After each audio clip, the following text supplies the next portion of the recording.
यहाँ पे हम बात करने वाले हैं डीआरडीओ के लाइट टैंक के बारे में। तो लाइट टैंक को लेकर हम सभी अवेयर थे कि जो इसका डेवलपमेंट है वो डीआरडीओ एलएनटी के साथ मिलकर कर रही थी। डिजाइन यहाँ पे इंडिजिनस है, कुछ जो सिस्टम है जैसे कि जो टर्रेट है वो स्वदेशी नहीं होगा। तो इन सब चीज़ों पे हमने पहले भी बात की थी। जहाँ तक बात है डीआरडीओ के लाइट टैंक की रिक्वायरमेंट की, तो जो इस तरह की रिक्वायरमेंट है वो 2020-21 में देखी गई थी स्पेशली एलएससी के लिए, क्योंकि वहाँ पर जो मनोवर करने की रिक्वायरमेंट है माउंटेन्स और टफ टेरेन के बीच में वो ज़्यादा है, और उसी को देखते हुए जो लाइट टैंक का डेवलपमेंट है वो प्लान किया गया था। जहाँ पे जो इस तरह के टैंक की रिक्वायरमेंट है वो 354 के नंबर में है। इनिशियली जो 60 का नंबर है, 59 का नंबर वो प्रोक्योर किया जाएगा, और उसके बाद के जो नंबर होंगे तकरीबन 295 का वो मेक 1 के अंतर्गत दिखेंगे। तो यहाँ पे जो पहला प्रोटोटाइप है उसको अनवील किया गया है। हालांकि जो अनवीलिंग है वो अपने स्केड्यूल किए गए टाइम से लेट है, लेकिन फाइनली जो प्रोडक्ट है वो सामने आया है। तो पहले लुक से किस तरह का इंप्रेशन है उसको लेकर हम बात करेंगे। यहाँ पे जो टैंक का गन है वो एक राइफल्ड गन रहेगा, जहाँ पे जो चैम्बरिंग है वो 105 mm की है। जो सेम टर्रेट है वो कोरियन टैंक पे भी दिखेगा, और लियोनार्डो के भी टैंक पे यही जो सेम टर्रेट है वो दिखेगा। टर्रेट पे ही 2 के नंबर में जो ATGM का अरेंजमेंट है वो दिख रहा है। जो BEL का रिमोट कंट्रोल वेपन सिस्टम है वो भी माउंटेड दिख रहा है।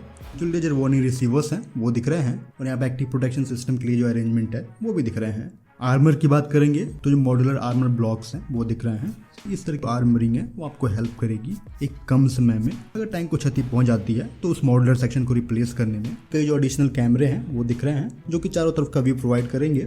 बैरल के फिटमेंट के पास जो एक मजल रेफरेंस सिस्टम है वो दिख रहा है, और यहाँ पे जो बैरल होगा वो प्रॉब्ली कल्याणी से लिया जाएगा।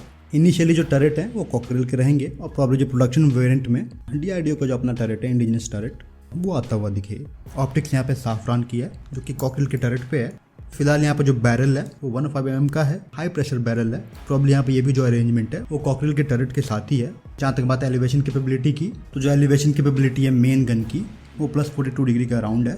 यहाँ पे जो कमांडर और गनर साइट है वो हंटर किलर कैपेबिलिटी देगा, मतलब एक टारगेट को एलिमिनेट करते टाइम जो दूसरा टारगेट वो भी तैयार रहेगा।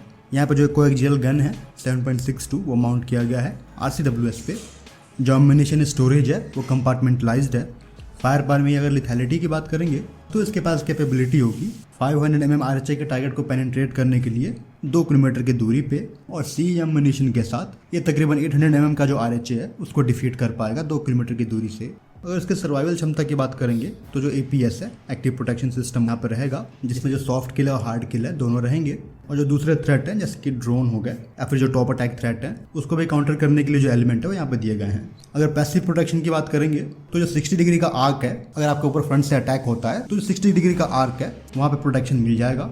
तो स्नैग लेवल 3 तक का जो प्रोटेक्शन है वो चारों तरफ आपको मिलेगा। टैंक के साइड में जो प्लेट्स हैं आर्मरिंग है वो की गई है, जो कि एक हाइब्रिड कंपोजिट आर्मर प्रोटेक्शन है। इसके पास जो ECM है और ECCM है दोनों चीज़ें रहेंगी। तो ये सारी चीज़ें प्रूव की जाएंगी आने वाले ट्रायल्स में। अभी ये इनिशियल इंटीरियर ट्रायल कंडक्ट किए जा रहे हैं। तकरीबन 150 किलोमीटर की जो दूरी है वो ये कवर कर चुका है इन ट्रायल्स में। जल्द ही जो यूजर ट्रायल है उसके लिए इसको भेजा जाएगा। जहाँ तक बात है इंडक्शन डेट की, तो 2027 तक जो इंडक्शन है इंडियन आर्मी में वो होना है। होपफुली जो ट्रायल है वो सफलतापूर्वक होते हुए दिखेंगे। फिलहाल इस वीडियो में इतना ही। जय हिंद।